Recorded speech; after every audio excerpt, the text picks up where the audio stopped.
Hi everyone, it's Emily Graziano here, and I am here in black and white to tell you about one of my very favorite actors of all time, Mr. Cary Grant. I've been kind of sad this week, and I figured what better way to cheer myself up than talking about one of my favorite leading men of the silver screen of all time. Cary Grant has been my favorite since I've been 16.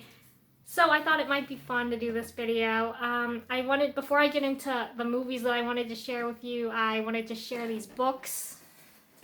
This one is written by his daughter, Jennifer, his only child, his daughter, Jennifer, also the daughter of Diane Cannon. Her memoir, Good Stuff, all about her and her dad's relationship. And then there's this really great book, just came out earlier this year, by Scott Iman. He did a really, really great John Wayne book as well, and I really come to like the author. Cary Grant, A Brilliant Disguise. I haven't read it yet, but I'm really, really excited to do so. So just sharing that with you.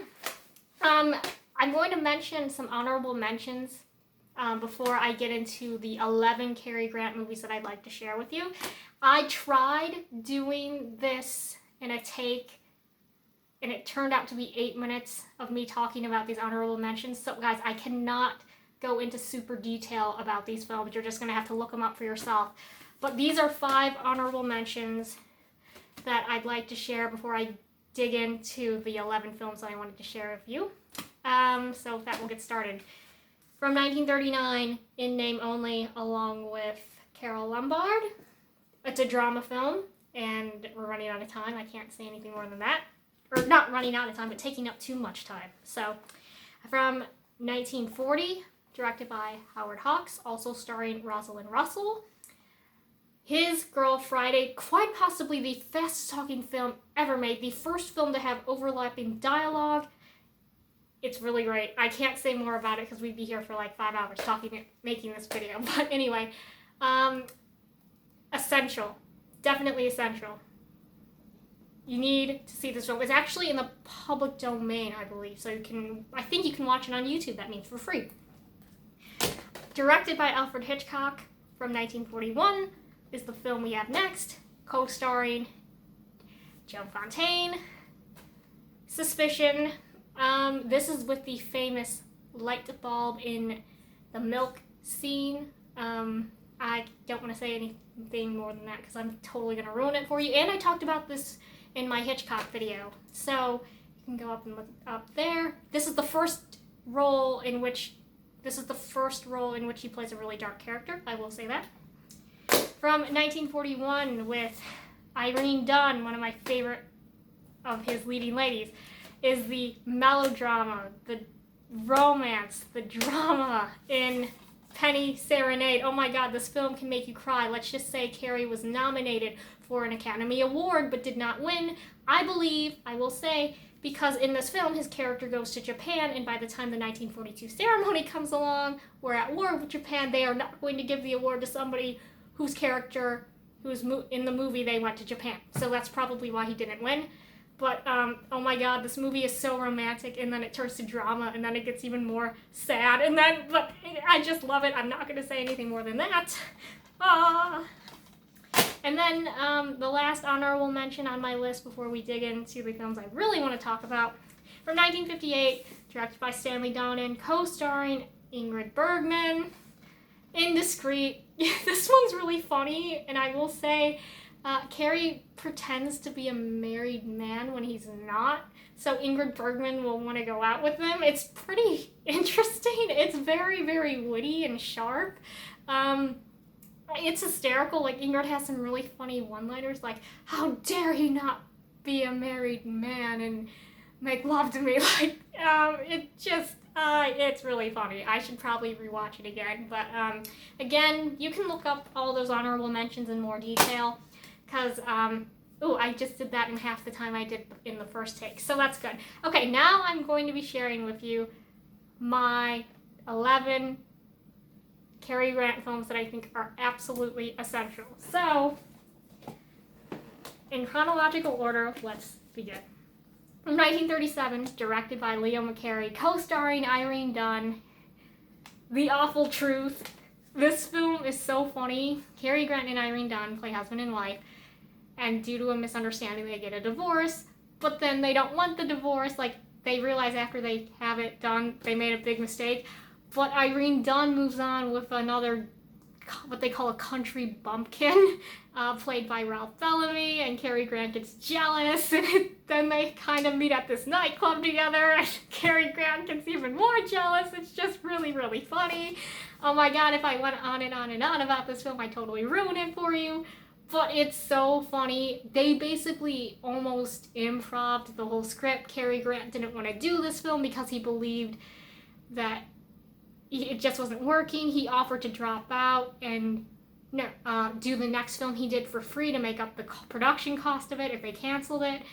But thank God they didn't. And let me just say, Cary Grant in the chair during Irene Dunn's concert scene gets me every single time, no matter how many times I've watched it. And I've probably watched this like 50 times already. But I love this movie so much. It's so essential. You need to see it. Okay. Next film on my list from 1938, co-starring with Katharine Hepburn. Who's this directed by? George Cukor, quite possibly Katharine Hepburn's favorite director. Holiday. This is a remake because they made it first time in 1930, but this is a remake. I haven't watched the original yet, although it's included if you get the Criterion version. You see, Cary Grant is going out with this really, really stick-in-the-mud lady named Julia, but then he goes home to meet her family, and it turns out she has a more fun sister named Linda, played by Katharine Hepburn, and like Julia wants to do all of the proper things, like, oh, let's announce our engagement in the paper, and let's have a big party, and we'll have all of this formal, fun, high society, we'll have that agenda for our engagement and marriage and all that. But then he meets Katharine Hepburn's character, and she's fun. She wants to go up in the old nursery and play records and, do magic tricks and just have fun. Go on a holiday. Take a trip around the world before she would even think about getting married. It's just really fun. Cary Grant and Katharine Hepburn get to do some cool gymnastics tricks in formal wear, which is always a fun time. They get to I don't want to ruin it for you. I didn't want to ruin it, but they get to let loose and have fun. It's really funny. It's based off a play, and I think that's it. It's been a while since I've seen this film, and that's pretty sad. But one of my favorites, definitely an essential. Up next from 1939, this is quite possibly the first time I ever saw Cary Grant. I know my grandfather really enjoyed this movie. Directed by Howard Hawks, also co-starring Jean Arthur. Only Angels Have Wings. And this is a movie all about aviation.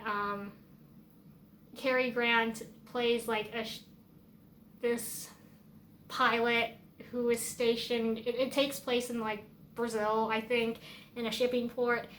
And Cary Grant, when he's not piloting airplanes, he is the navigator, at headquarters, radioing the guys. And oh man, it's been a long while since I've seen this, but Cary Grant and Jean Arthur, once Jean Arthur's boyfriend dies in a plane crash, Cary Grant's kind of the one that helps her get through that. And then it's not all smooth, though, because Cary Grant's kind of ex-girlfriend, played by Rita Hayworth, comes back in the picture, and then, Jean Arthur gets jealous of that, and it's just a really fun movie. Great special effects for the era.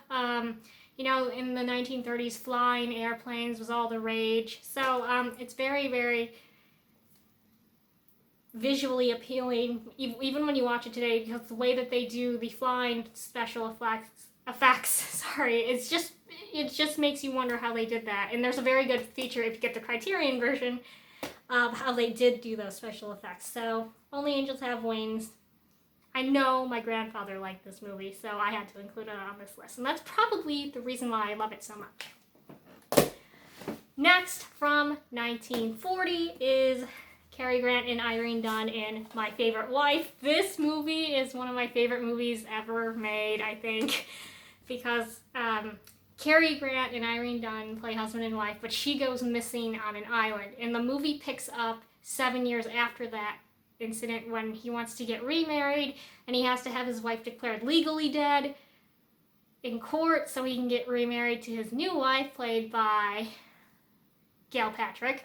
And then the day he has that done, Irene Dunn miraculously shows up again and wants to take back her husband. And it's really funny because they meet at this like hotel. She meets him at this hotel, and he catches a glimpse of her when he's in the elevator. it's just great. And then like the whole thing of, oh, is he a bigamist or is he not a bigamist because she's legally declared dead, Irene Dunn's character. So it's just really funny, a lot of hijinks. It's really funny. He's witty. Again, Irene Dunn is probably one of his best leading ladies ever. So, My Favorite Wife. Also from 1940, the next film I have to talk about is The Philadelphia Story, co-starring Jimmy Stewart and Katharine Hepburn. This is also based off the Philip Barry play, As Was Holiday. You know, Katharine Hepburn plays a Philadelphia socialite who's getting married to this really boring guy. Cary Grant plays her ex-husband, but then on the night before her wedding, she gets really nervous because Cary Grant comes back to like see her family and everything, and they still like him. And then Jimmy Stewart, who plays the photographer's assistant, kind of falls for her because her fiance is making her boring, and like she gets caught up with these three men. It's really funny. It's clever. It's the dialogue. The dialogue is very play-like. Like, they didn't really change much of the dialogue from the play. I think it is the essential for Katharine Hepburn, like if you're a big fan of her, but Cary Grant's performance cannot be ignored, except by the Academy when he was the only one out of 3 leads not to be nominated, of course. But definitely Philadelphia Story. I hope I explained that one okay. Next, one of my personal favorites from 1946, and I'm not going to talk too much about it because I already mentioned it in my Hitchcock video, Notorious, from co-starring Ingrid Bergman. Again, this is the darkest role of Cary Grant's entire career. Darkest role. And, oh man, I don't want to ruin anything, but he's kind of caught up in this love triangle, but it's a serious love triangle with, you know, the fate of nations at the center of it, quite possibly. You know, it is a post-World War II movie, and it is contemporary in the setting that it is set in the year that it was made in 1946. Ingrid Bergman plays a spy. Oh god, I don't want to like ruin anything because that would be unfair. So let's just say this is the essential. If you've seen North by Northwest, I would go to Notorious next. You won't be disappointed. I'm going to stop there before I totally spoil the whole thing in this. Okay. Next, let's switch gears and talk about a comedy. A comedy from 1947, co-starring one of my favorites, Myrna Loy, also with Shirley Temple, Bachelor in the Bobby Soxer. This one's pretty funny because, like, Shirley Temple develops this, like, teenage crush on one of her teachers, Cary Grant, but that's kind of inappropriate. But she has this older sister, played by Myrna Loy. I don't know if they really could be sisters in real life because I think Myrna Loy was way too old for that, but whatever. Let's just roll with it. And Cary Grant and Myrna Loy, through Shirley Temple's character at school, kind of get acquainted, and they start to fall for each other. It's pretty funny. It's cute. I think it's really, really a good comedy. It is. Cary Grant, he has the school sports day to go to, and he gets to participate in all these like sports, and it's really funny to see him like do the 3-legged race and the wheelbarrows and like the obstacle courses. It's really funny. It's cute. Next, back from 1955, we're going back to Hitchcock. In To Catch a Thief. To Catch a Thief is one of my favorites. It's not a straightforward thriller in the sense of Hitchcock. It's more of a comedic thriller.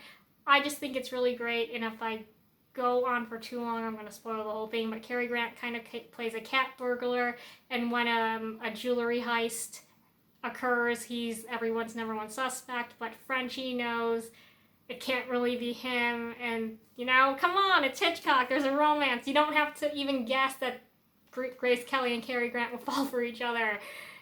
I mean, come on. But I don't want to spoil anything, but I talked about this in my Hitchcock video. You can look it up. To Catch a Thief. Man, I should have done just 10. Oh, well, we're almost done. Okay, from 1957, An Affair to Remember. Oh my god. If you want to cry, you watch this movie, because the ending will get you every time. I'm not going to mention it. Cary Grant and Deborah Kerr meet on a ship romance, but they each have someone else in their lives, and they have a pact: if we're still in love with each other a year later, let's meet at the Empire State Building. But then, you know, melodrama and tragedy strike, and are they really going to be together? You know, I can't talk about this film without wanting to, like, seriously break down, because it's so great. Okay, I'm not going to mention any more about it, so I'll stop. And again, the final Hitchcock film that I have to mention today, North by Northwest. If you've never seen this film, you need to go out and watch it right now. Cary Grant plays an ordinary man on the run who gets caught up in a web of spies and intrigue and, you know, international secrets. And, you know, he just goes on this whirlwind adventure from New York to Mount Rushmore, and it on paper should not make sense, but then you watch the movie and it does make sense. It makes perfect sense. I don't want to ruin anything else, but North by Northwest. And finally, this video is way too long.